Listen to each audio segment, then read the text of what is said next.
it left me wanting more. And then I saw the more and kind of wished for less.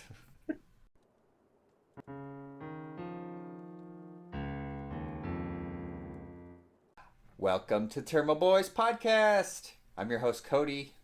With me in second chair is the boy with no manners, hence why he's still a boy. It's Jeremy. Manners maketh men. With me in third chair is the boy who always goes into fits of rage, even without special SIM cards. It's Ryan. Uh, Today, we're going to be reviewing the 2014 hit movie that came out of nowhere with the first Kingsman movie, The Secret Service. So, like I just said, this movie, when the trailers first launched, everyone could see that this was kind of a James Bond movie, and, well, kind of based on James Bond. Everyone thought it was going to be kind of a crappy movie, and turns out it was not a crappy movie.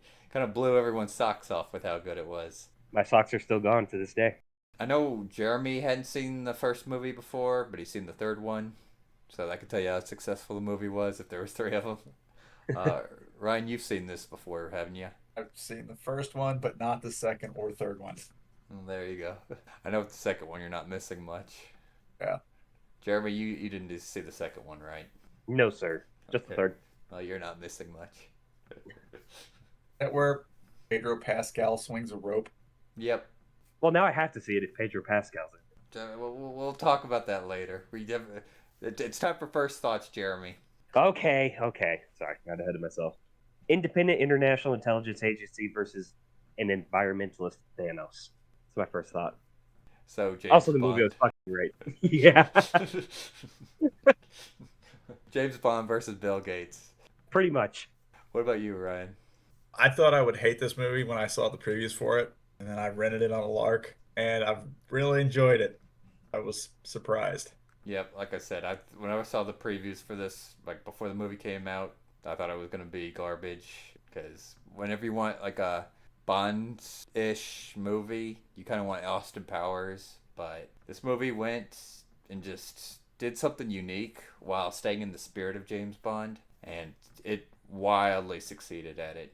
I didn't watch this in theaters, but I watched it on some streaming service. I don't remember. It's been a long time since I first saw this movie, but it completely blew me away with how good it was, and it left me wanting more. And then I saw the more and kind of wished for less. Needless to say, they really screwed up the sequels to this. Well, at least the second one. I I've was never gonna seen say the third one. I liked the third. I didn't know like the backstories of shit, but I liked it.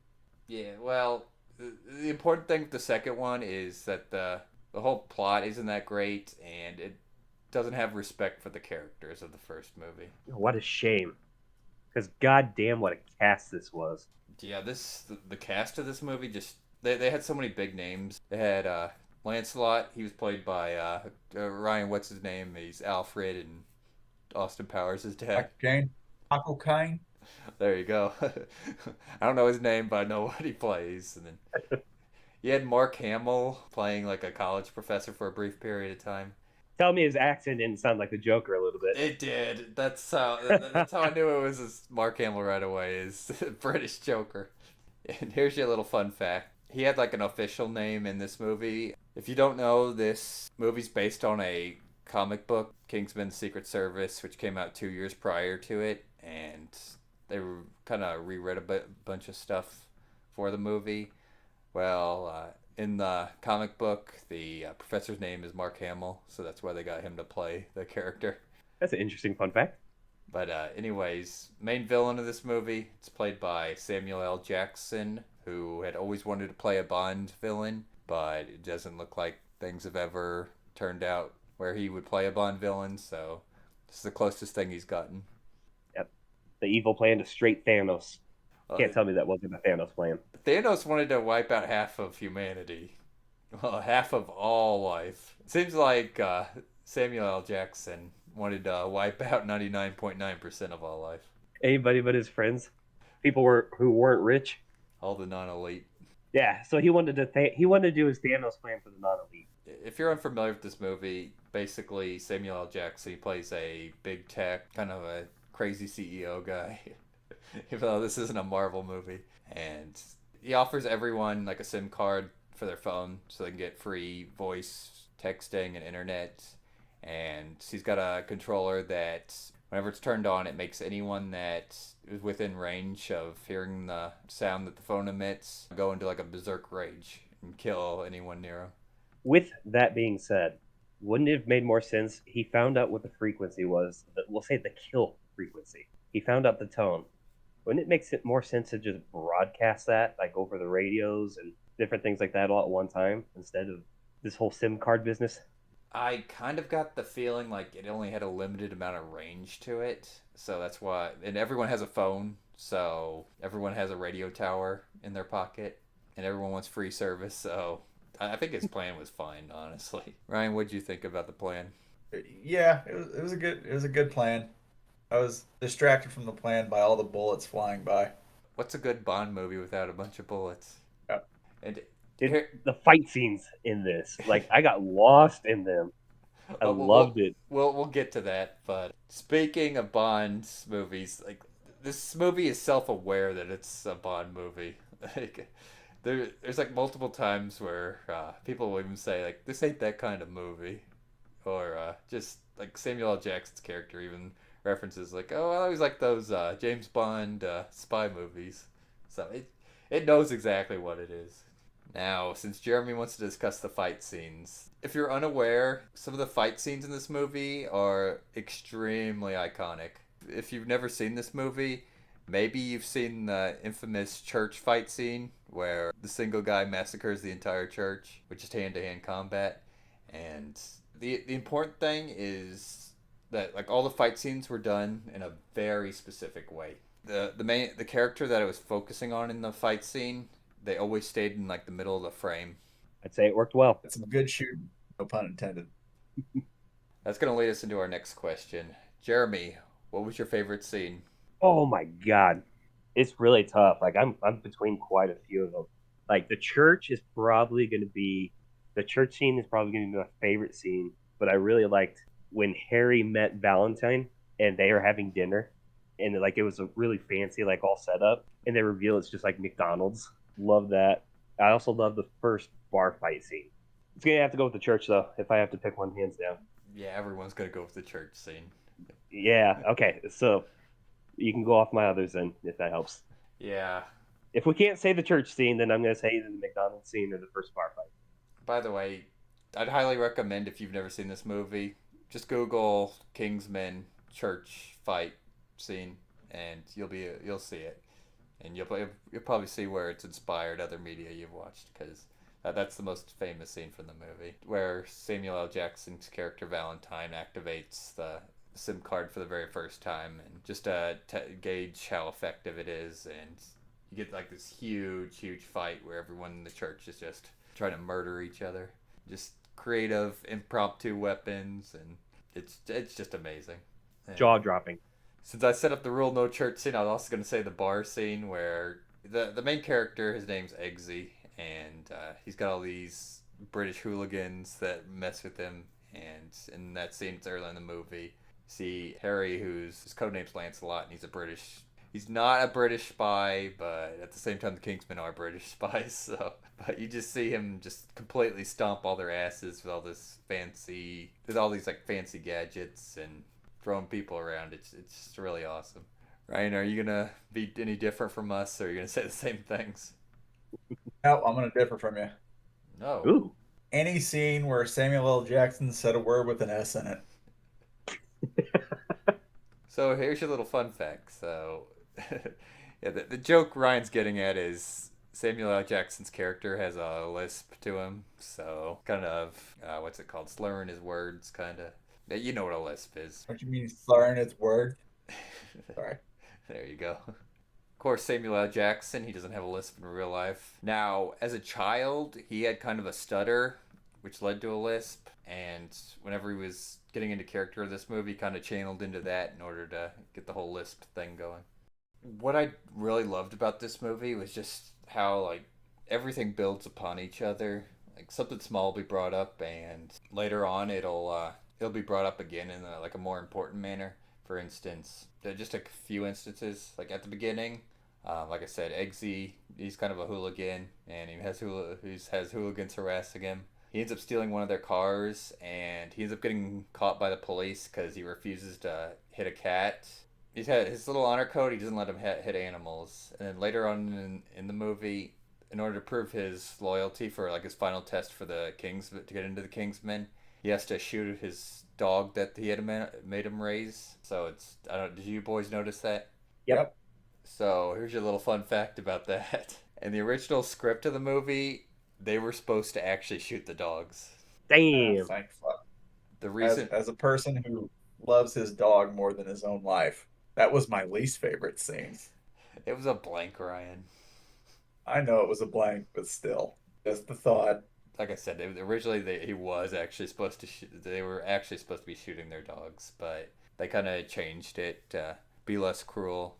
The big thing is Hitler's SS. They literally had to go through that test where they actually killed their dogs in order to prove their loyalty. So they wanted to have something similar to that, but not be as cruel. Good for you, Eggsy, failing that test. It just goes to show you he won't kill an animal to basically advance the rest of his life. But luckily, the rest of the movie happens and gets undone. And just another example of like something small that comes up later. Whenever he's shown like the spy gadgets for the very first time, and you have Harry explain like the pin poison to him, where he ends up having to go and he ends up figuring out like the head of, I won't spoil it for people who haven't seen the movie, but a head of organization's trying to poison him with one of those things, and he ends up figuring out right away, yeah, this is probably poisoned, and does a reverso. Good old sleight of hand comes to play a lot in this movie. So it is time for Jeremy's favorite segment, Boys in Action. You know it. Jeremy, where would you have died in this movie? Oh, easily initiation. Specifically when they fill the room with water and everybody grabs the shower heads and makes like a snorkel and shove it down the shit toilet. Yeah, I would have died because I would refuse to breathe in shit air. You know, I thought about that like a lot. Originally, I thought maybe that was going to be my boys in action because if I tried grabbing like the shower tube, it probably wouldn't have gotten disconnected. But Just be fumbling with it. Jeremy, I am going to disqualify you and make you do it again because if you remember, Merlin said that no one was ever in any danger. That's true. Although it still feels very dangerous. Okay. Oh, hold on. Circle back to me. Hold on. A fun fact for you. When they were filming that scene, they had a computer set up to like flood the room. The computer ended up messing up and flooding it like really fast, and it wasn't responding. So the panic everyone was experiencing when the room first flooded, that was real. Oh, that's nuts. But it all worked out in the end. So Jeremy, give me your actual one since you would have never been in any danger. Okay. All right, this time I got two. I died after Eggsy stole the hooligan's car and started recklessly driving. I got hit in the crosswalk. And then if I survived that, I made it to the bar because I was traumatized because of what I just saw. And I took a random whiskey glass to the head when Harry started slinging drinks. Fair enough. Ryan, what about you? Remember that scene where Eggsy parkours away from the hooligans? Yeah. Yep. Yep. Right there. I thought about that. It's like imagine filming this movie and you slip and fall like 2 or 3 stories. Like you get your foot caught as you're like jumping over the balcony. Cody, where do you die? Oh, I'm kind of going up there with you, Jeremy. If I was Eggsy and I was driving the car, I probably would have crashed it and then banged my head up against the like frame of the car and bled out. Or like British 911 could come save me. British 911. Is it 811 over there? Or it might be 119. I don't know. All right, Jeremy, pass the topic on to you. All right, gentlemen, favorite Samuel L. Jackson moment or scene? There's a lot of good ones in this. What you guys got? I'm trying to think. There are a lot of good ones. I'm going to start by saying probably one I'm really thinking about is when Harry is taking Eggsy to show him like the gadgets for the first time. They go into the Kingsman tailor, and it's like the main desk guy tells him someone else is in dressing room 1. Well, how about 2? And then Harry's like, "Gentlemen, do not use dressing room 2. Show me dressing room 3."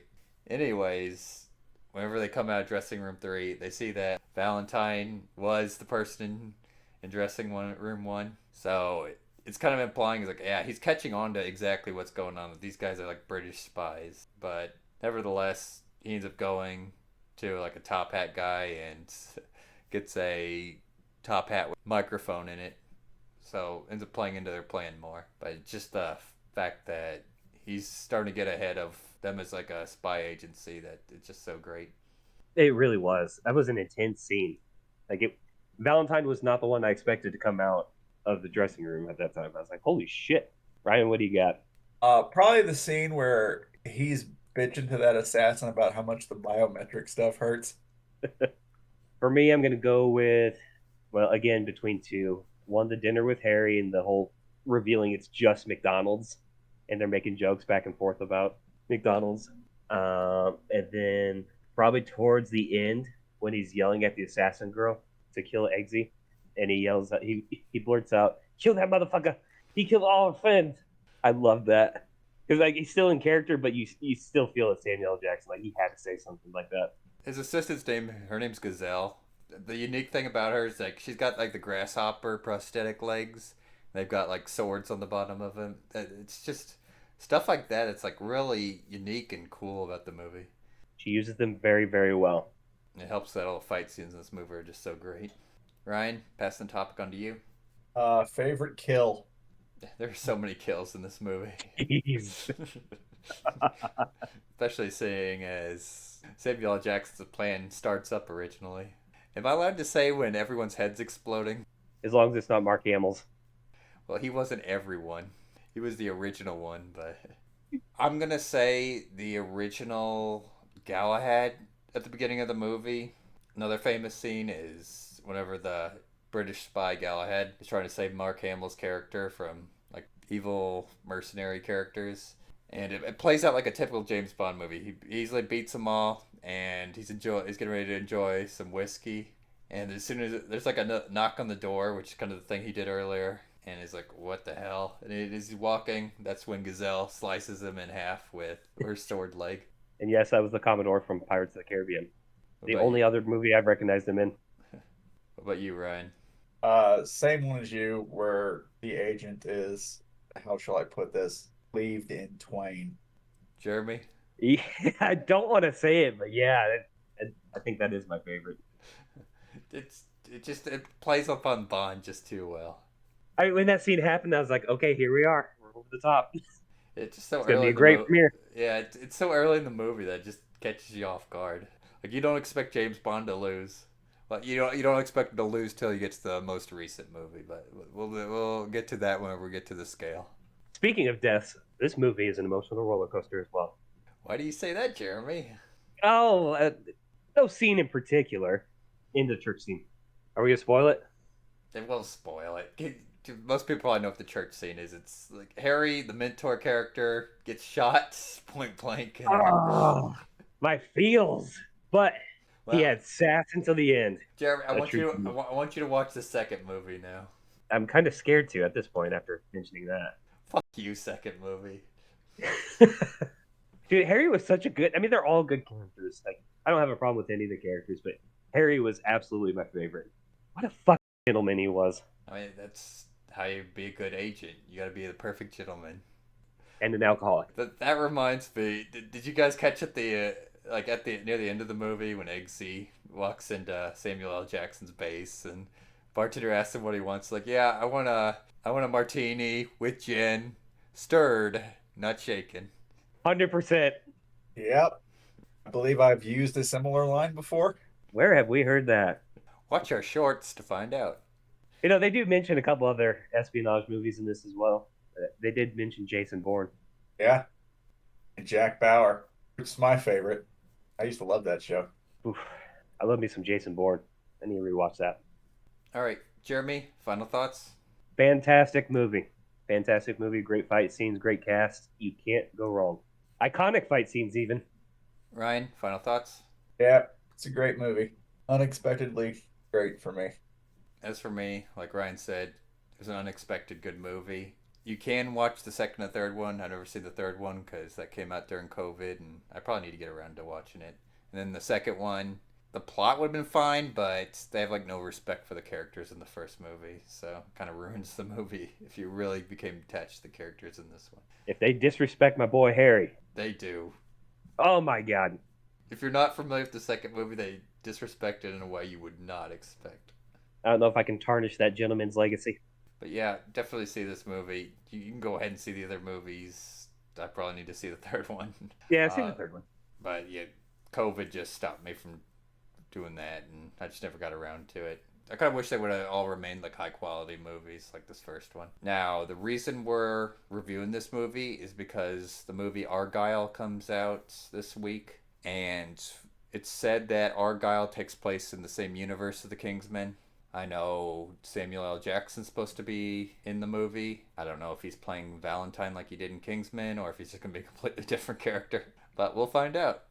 All right, Jeremy, since this is a James Bond type movie, we're going to use our James Bond scale. So, on a scale of GoldenEye to James Bond getting killed in a bukkake of missiles, where would you rank this movie? Oh Lord, just a smidge below GoldenEye. Ryan? Also a smidge below GoldenEye, facing away from the bukkake with missiles. I'll have to agree with the boys on this one. It's right below GoldenEye, which is our favorite James Bond movie, and then Ryan will sit there and argue that Casino Royale's good. My dying day. Tied with GoldenEye, directed by the same man. Yep, it's up there.